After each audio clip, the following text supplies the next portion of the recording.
Mastodon has been in pretty much the limelight since Elon Musk had taken over or was talking about taking over Twitter late last year, and it had just continued to be inundated in the popularity, or I should not say the popularity, but the publicity. Mastodon has been continuing to grow. More and more people are learning about Mastodon and exactly what it is. Now, what Mastodon is that it's a decentralized social network. It's akin to a Twitter, but think of it as like a macro blogging, micro blogging, not macro, micro blogging website. You can take small snippets of what you write within, I think 500 characters is the limit, and post it out to the Fediverse. Now, what that Fediverse is like a conglomeration of different websites that are able to be talking to each other. Think of it as like an email. Let's say I have a Gmail account. I can send an email out to someone that has a Hotmail account or a Yahoo account, and they'll be able to read it and vice versa. It's the same process as is the Fediverse, that you don't have to be on a Gmail or a Mastodon social instance. You can still talk to and follow other people on other Mastodon instances, which is a great thing because it keeps everything decentralized. There is no central funnel, or I should say central column of information and accounts and everything like that. So it breaks it out into small little columns that people can either start up their own or join one of the more popular ones that are out there. Most wide known one is Mastodon.social. This is founded by the founder of Mastodon, the actual creator. This is the instance that they created that everyone can pretty much join up. And it's also the first one that you actually see when you go to Mastodon's website and to learn more about in order to sign up with your Mastodon or get a Mastodon account. It's a little bit different than Twitter because what it is, you're not signing up on a central hub, so to speak. You're signing up on an instance. That instance is available to be read and seen by other instances within the Fediverse. So a lot of people were getting thrown off by that at the beginning, and still do, is that the concept of multiple instances and signing up on a instance that is foreign to a lot of people, because we've been dealing or working with the likes of Facebook and Twitter for decades now. And people have been born and grown up with a centralized platform. To see that there is a decentralized, it throws people for a loop. And I don't understand what's going on here. Which it is very true. It can be very daunting to people who are not used to this kind of structure. And for the people who say, "Oh, it's just pick an instance, it's easy," it's, you know what? Put yourself in their shoes. You don't know anything else. It's like you're handed a hammer and said, "Go ahead, build a house." Okay, yeah, you can build a house with a hammer, but you need a couple other tools as well. You need knowledge to figure out how to build that house. So this is in effect, you need other tools, other knowledge to figure out what an instance is, creating an account on a single instance. Yes, you can move your account from one instance to another without any issue. I should say without any major issue, but some people have come across a couple problems and issues here and there. So I can't say for certain that 100% it's no problem. So a lot of people are getting hung up on that. And yes, they have come through, especially when Elon first took over Twitter. There was that huge rise of accounts being created and continuing spikes. Every single dumb boneheaded move that Twitter / now X makes is more and more people either check out, create an account, use it, or just get fed up, frustrated, and go back to either X or some other place, or just give up entirely.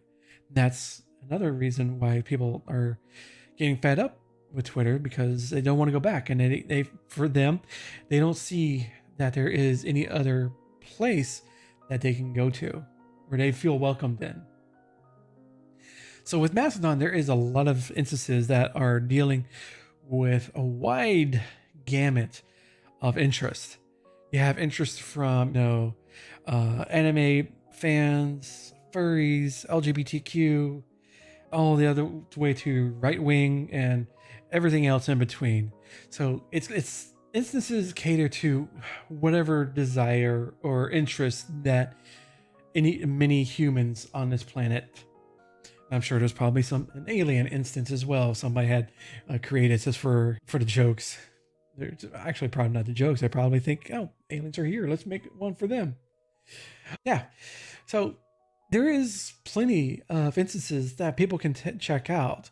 Is that the issue is, again, the complex nature of it to many people in the population that have been dealing with Twitter and Facebook and the like, and Instagram, is that there's also the issue of these smaller instances being, let's put it bluntly, just not good stewards of the sites or the stages that they control. And then this begins the question is that, do you trust the instance to be there? Because we've already had a couple of times where some admins have been inundated with hate speech and harassment, and they're doing this on their own time with their own money. These aren't people backed by multi-billion-dollar funding. It's people like you and me that are taking a chance, setting up an instance for the public and allowing people to come in. But the problem is that, with anything, is that's why we can't have nice things, right? It's like with anything, you have people that are the scum of the earth decided just because they feel that I have no actual reasoning why they feel that way. But let's just say the scum of the earth comes in and harasses them, and just they decided, no, I'm done. The instance that they had, like thousands of people in it, are pretty much, again, at the mercy of, oh, where do we go? Which instance do we go? Or do we even continue using Mastodon? Do we go to another place? Do we go to Threads? What do we do?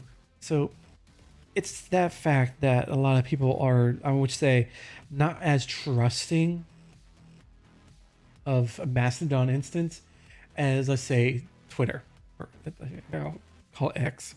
That's a stupid name. Stupid Elon. So that's the reason why a lot of people are looking for excuse. Like, they could be very well good stewards and be good users in your instance. It's just the fact that they have been through so much and they don't want to put their trust again into something that can be easily taken away yet again. But they don't have control over their online social networking. So Mastodon has this growing pains of, it was at first when the first Elon spike happened, has hit a lot of instances where everything was crashing because it wasn't designed, or it was designed, but it wasn't built in a way to take on the millions of people that were flooding per second into these instances. And of course, they're all linked up to each other as well. So it's like Mastodon has to go through these growing pains. And it's a good thing that it's going through these growing pains, because if it didn't, we wouldn't know exactly what the stress factor to cause it to crash would be. We would be sitting here totally blissfully unaware of what exactly is going on, and wouldn't know if all of a sudden we get hundreds of thousands of people coming in or millions of people coming in. And then again, it's just, what do we do? First of all, you don't panic. Put out the fires in the server. Don't say this is fine, and then get busy and fixing stuff. Like I said, Mastodon has a lot of growing up to do. It's been many years that it's been around, but it's a very niche thing. It's been its own small thing off on the side of the open source community, and it's been enjoying the obscurity from public eye because it's our own little cool kids table, where At the time, not many people knew about it, so we enjoyed inviting people in that were interested in the open source and more of a privacy focused. Say, hey, come check out. I have a Mastodon instance you might be interested in. Oh, okay, cool. Yeah, because I'm tired of Twitter. But then all of a sudden, like I said, the floodgates open yet again. It's another scenario where the floodgates has been pushed open from Twitter. People just flooding into all these different instances and things crashing and breaking and people screaming and yelling and saying, I need help. I don't like this. This is new. I'm in danger. So I can see within another couple years, Mastodon, if it continues where the growth and the continuing interest from a lot of people, yes, not as many, but it's enough people are sick of what's been going on with the social networks and social media, so to speak, that, hey, I'll buckle down. I'll learn what I need to do to get into this Mastodon instance. I'll learn how to post up, put my post out, and start following hashtags and people that I'm interested in. Because there is no algorithm, which is a great thing. There's no ads. The only ads maybe is someone that is promoting their book or like podcast, wink, or anything else. But that's perfectly fine.